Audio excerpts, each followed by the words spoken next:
Hello বন্ধুরা, আপনারা কি কখনো ভেবে দেখেছেন বাইসাইকেল মানবজাতির জন্য এমন একটা আবিষ্কার যা কখনো চাহিদা ফোরায়নি। বর্তমান জামানার সবচাইতে সস্তা এবং সহজলভ্য এবং দূষণমুক্ত যানবাহন হচ্ছে বাইসাইকেল। বর্তমান জামানায় অনেক কিছুরই আপডেট হয়েছে। ল্যাপটপ থেকে শুরু করে স্মার্টফোন, এমনকি বাইক পর্যন্ত উন্নত হয়েছে। আর বর্তমান জামানায় এমন কিছু কোম্পানি সাইকেলগুলোকে মডিফাই করতে করতে এমন একটা পর্যায়ে নিয়ে গেছে যা দেখলে আপনিও হতবাক হয়ে যাবেন। তো চলুন আজকে আমার এই ভিডিওতে কিছু ব্যতিক্রমধর্মী সাইকেল নিয়ে আপনাদের সঙ্গে আলোচনা করা যাক। তো আজকের আলোচনার প্রথম সাইকেলটি হচ্ছে লফেফিট ওয়াকিং বাইক।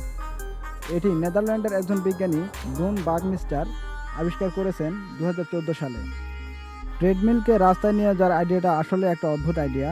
এই অদ্ভুত আইডিয়া থেকেই তিনি অনুপ্রেরিত হয়ে একটি ইলেকট্রিক বাইক আবিষ্কার করেন যা ট্রেডমিলের মতো কাজ করে।